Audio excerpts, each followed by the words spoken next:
आज के टाइम में लड़कियां धार्मिक चीज़ों को बिल्कुल नहीं मानती, जो ये कल्चर जो चल रहा है तो इस चीज़ों को ज़्यादा फॉलो करती है। इस संस्कृति पर हम चर्चा हमेशा करने के लिए आपके बीच पहुंच जाते हैं। संत महात्माओं के बीच हम आपको लेकर जाते हैं हमेशा। और आज पतंजलि के अंदर है। आपका नाम क्या है? मेरा नाम Shivangi Chaudhary, BSc honours biological science की स्टूडेंट हूँ, फाइनल ईयर। क्योंकि हमारी जो बहनें हैं, माताएं हैं, घर में देखती हैं टीवी सीरियल, उसके बाद उनका जो मन है वो भी परिवर्तित होने लगा है। क्या हम लोग फिल्मी दुनिया जी रहे हैं? हाँ, मतलब आज के समय में मतलब ज़्यादातर टीवियों में देख के ही तो मतलब वैसे उसी चीज़ को ही अपनाया जाता है। जैसे हम टीवी में देखते हैं तो आज की दुनिया वही चीज़ कर रही है फॉलो। तो इसलिए मैं तो बस यही बोलूँगी कि थोड़ा अपनी तरफ धार्मिक चीज़ों को ज़्यादा अपनाई जाए, तो उसी से फिर हमारा भारत भी। अच्छा जी, एक सवाल मेरा ये रहेगा कि 40 के बाद लोग सोचते हैं कि अब हम संन्यास धारण कर ले, अब हम केवल पूजा पाठ में रखें।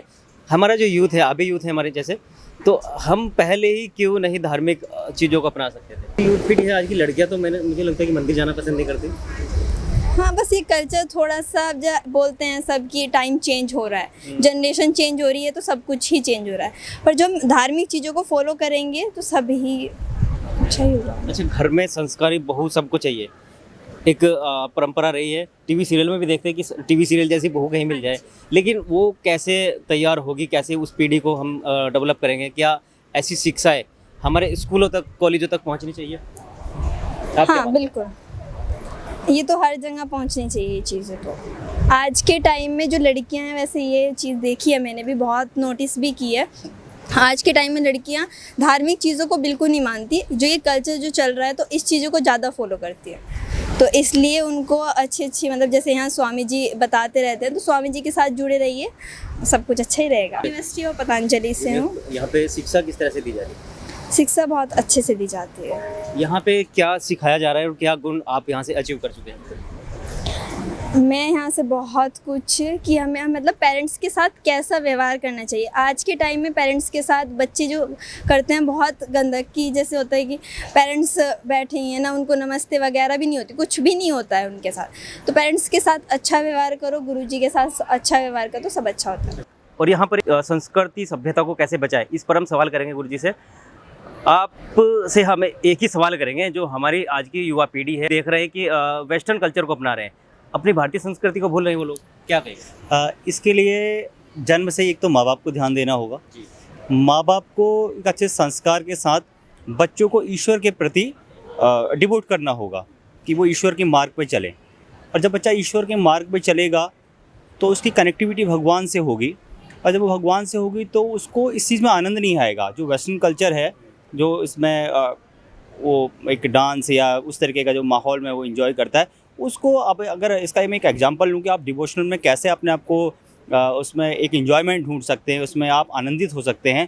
तो जैसे बहुत सारे जो है कृष्ण टेम्पल हैं जहाँ पे हमारे फॉरेनर्स भी आकर के एंजॉय करते हैं, क्योंकि उन्होंने डिवोशनल को एक अलग वे में लेके चले गए हैं। वो डिवोशनल को ऐसा नहीं मानते कि जो है उसमें आप बैठ जाओ ध्यान लगा करके, वो उसको एंजॉय करते हैं। जैसे कृष्ण भजन से हैं। हमारे जो इंडियन लोग हैं वो इस कल्चर को भूले, लेकिन विदेशी लोग कल्चर अपना रहे हैं, हमारा इंडियन कल्चर। हाँ, तो इसीलिए अपना रहे ना, क्योंकि जिस चीज़ की जड़ें मजबूत होंगी तो उसको हमेशा लोग अपनाएंगे। ऐसी बात नहीं है कि, और दूसरा क्या है कि देखो ये अट्रैक्शन है, पर अट्रैक्शन सदा जीवित रहता है। कुछ सालों के बाद हमारे लोग भी पुनः इसी संस्कृति को वापस इसमें जाएंगे। पर अभी क्या है कि बहुत टाइम से वो इसको करते हुए आ रहे हैं, तो वो अपने को बोर फील कर रहे हैं। अब वो कुछ अलग करने की चाह में है, तो वैसे ही वो लोग अपने उस कल्चर से जो है बोर हो चुके हैं, तो अब उनको इस और कुछ नज़र आ रहा है। बिल्कुल आचार्य जी, जैसे कि भारत से ही उत्पन्न हुआ था हमारा योग, लेकिन विदेश में जाके अटक गया। नहीं, देखो विदेश में जाके अटकेगा ना, इसका कारण यह है कि वो अपना एक योग का जो तरीका देखते हैं वो दूसरे नज़रिए से देखते हैं। वो डांस वगैरह वगैरह करके उसको ही समझते हैं कि ये एक योग है हमारा, ठीक है। और वहीं हमारे यहाँ जो योग की परंपरा है वो एक अलग तरीके की है। तो वो इसके लिए ये है कि वहाँ पे हमें इस तरीके से उन लोगों को मतलब साइकोलॉजी को उनको काउंसिल करना होगा लोगों को, कि जिससे वो इंडियन इसको समझ पाए कि इंडियन योग क्या है, इंडियन योग से आप दिल से कैसे जुड़ सकते हैं, इससे क्या फ़ायदे हैं, क्या नुकसान है। जब हम उस चीज़ को बढ़ाएंगे, उस चीज़ को लोग महसूस करेंगे, तो डेफिनेटली वहाँ के लोग योग समझते हैं। आचार्य जी, मेरा एक सवाल बहुत अटपटा है, आपको भी हंसी आएगी।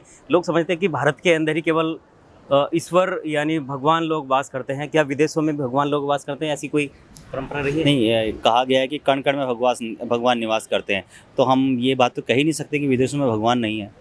भगवान लेकिन अगर कल्चर की बात करें तो केवल भारत के अंदर ही भारतीय संस्कृति की सभ्यता और देवी देवता को माना जाता है, विदेशों में नहीं माना जाता। ऐसा क्या कारण है? देखो, उनके यहाँ जो था कि एक शुरू से ही पश्चिमी संस्कृति हावी रही। पश्चिमी संस्कृति से मतलब है कि अपना ईसा मसीह ही, जो अपने भारत में भी हम कुछ परसेंट देखते हैं, पर यहाँ अपना हिंदुत्व ज़्यादा है, देवी देवताओं का ज़्यादा है। तो ये एक बहुत बड़ा रीज़न है कि उन्होंने ईसा मसीह को भगवान मान लिया है। ठीक है, तो उनका जो तरीका है वो उस तरीके से वो अलग है उनका। ठीक है, तो इस वजह से वहाँ पर ऐसा है। सारी गीता और पुराण केवल भारत के लोगों ने लिखी है, इसका मतलब? नहीं, तो इसका तो हम ये नहीं कह सकते ना कि जो मतलब बाइबल लिखी गई है या कुरान लिखी गई है वो भी तो किसी ने लिखी है ना। ठीक है, हम इसके लिए भारत को ही क्यों दोषी समझते हैं कि जब भारत ने सारे पुराण लिख दिया, ये लिख दिया, वो लिख दिया, है ना? तो ऐसा नहीं है, हर जगह हर चीज़ लिखी गई है, जब आप उसको खोजेंगे तो आपको मिलेगा। राही न्यूज़ में बहुत बहुत धन्यवाद, आपने जो तो शिवांगी ने बहुत अच्छी बात कही है कि संस्कार आपके अंदर आएंगे लेकिन अगर आपकी परवरिश अच्छी रहेगी। जय हिंद, जय भारत, जय उत्तराखंड।